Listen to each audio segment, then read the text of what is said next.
a small sample of this wine. Here we go. Now. All right, folks.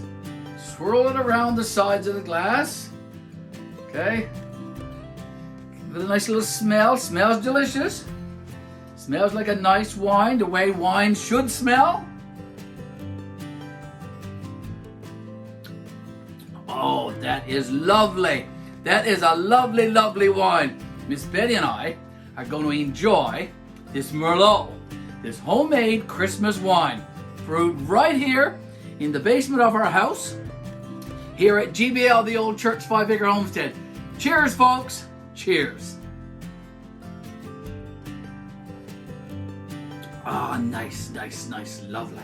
So it's wine bottling time, folks. We are at stage 4 here now. I'm over here at the sink now washing up some bottles, using some really, really hot water to sterilize and sanitize these bottles. And I'm gonna need these and a lot more to bottle up the wine. Gonna get you to join me downstairs now very, very soon.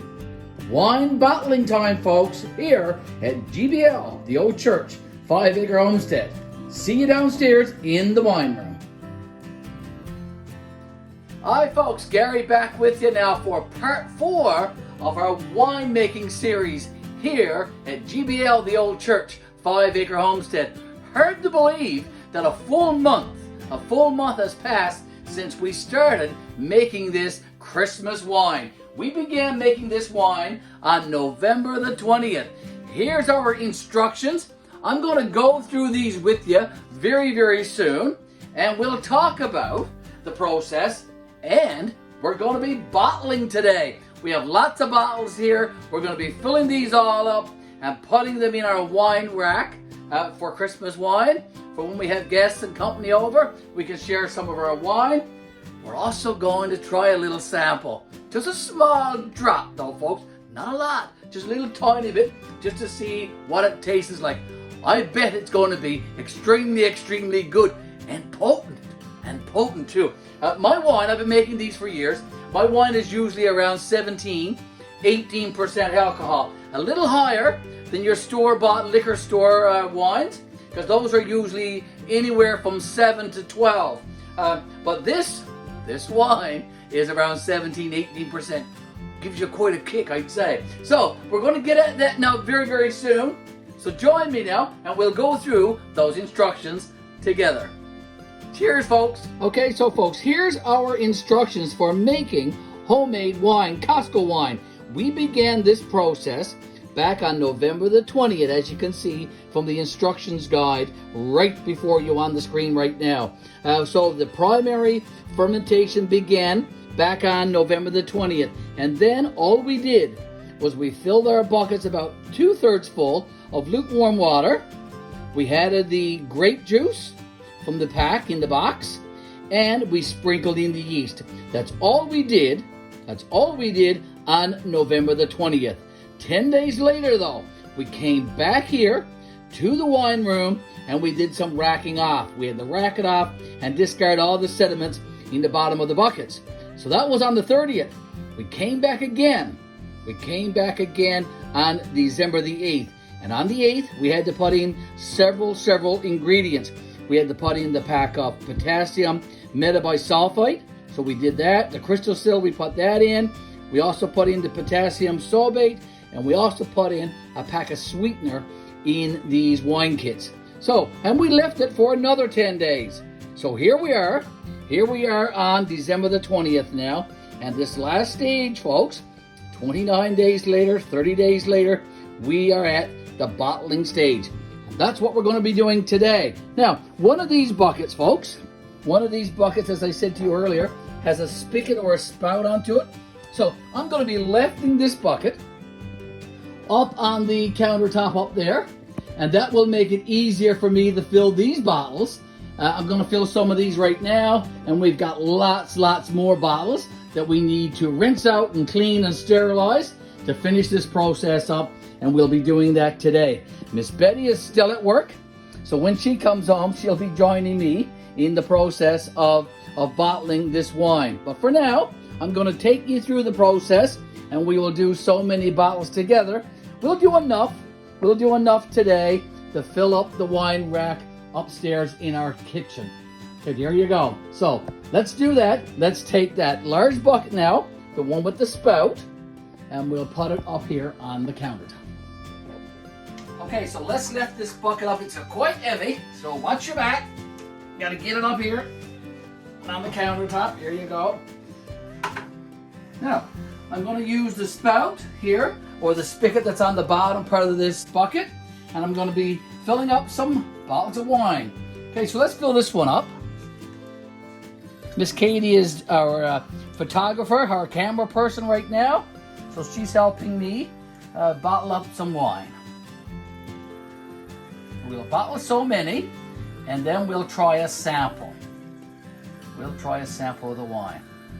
Now, I usually leave a little bit of headroom in the wine bottles. Okay, so we're right about there.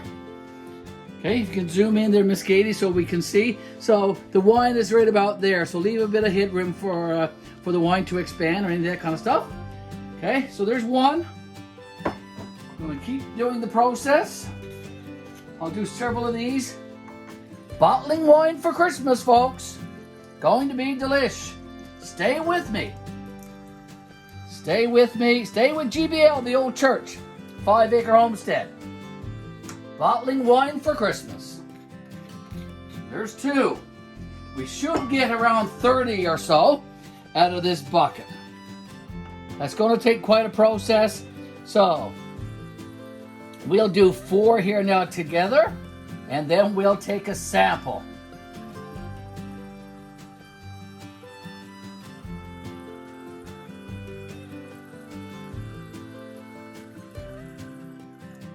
Okay, one more.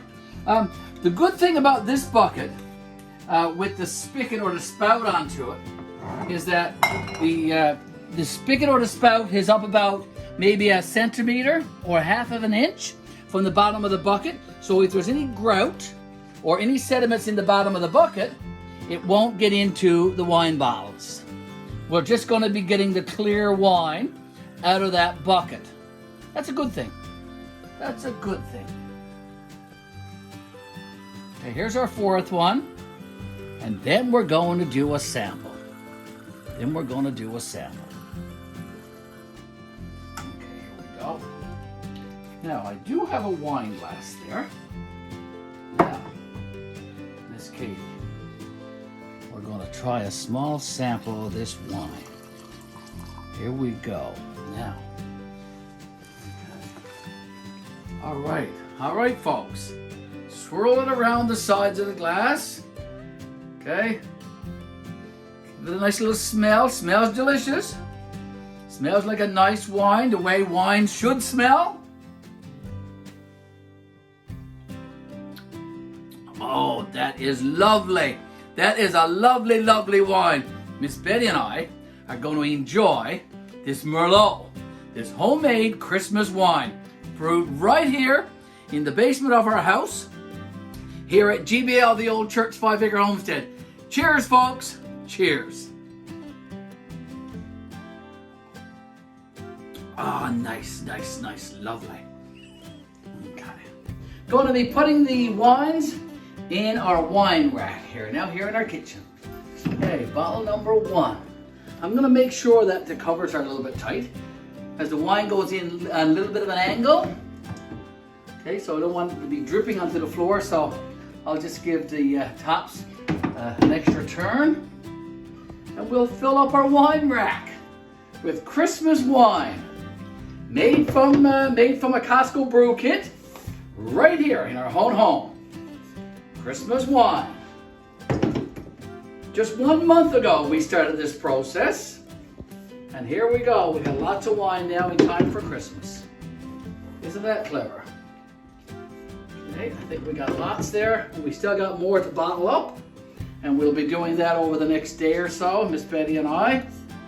We got lots more bottles out in the loft of the garage, so I'll have to climb up there tomorrow and get more bottles, and then we'll have to rinse them out with some scalding water. Do a really good job cleaning your bottles, folks, if you're ever doing homemade wines yourself. It's very important to to sanitize. Okay, our rack will be full for sure. Now, Miss Betty and I, we like our red wine cold. So, hoping I can get a couple of bottles of this, put in the fridge. That's what I'll do. After I fill up this rack, of course. Okay. I'm not sure how many bottles I got here. I think at least 24 or so. Okay. A couple more there now. I think Miss Katie will have that one full, I think. I think I'll put this big one in the fridge. And I think there's another one there like that. So those two will go in our kitchen fridge. A couple of more here. There's a place right there. And a place right there. And I still have another one, but I don't think I have a place for it. Our rack is full. And I have these little ones. I want to show you these little ones. I think they're pretty clever. They're pretty cool. Just look at that. It's just a one sample one. Okay? I think we got 3 of those there, so I'll put them in the fridge. Maybe somebody who are not sure that they like wine can try one of those.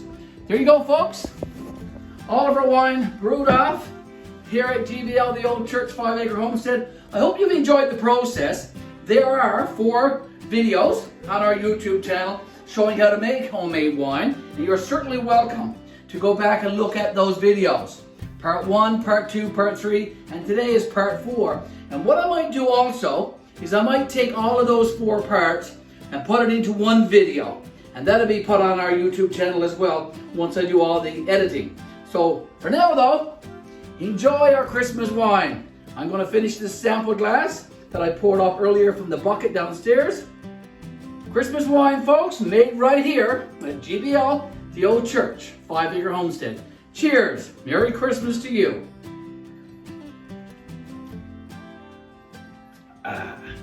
Nice. Very, very nice.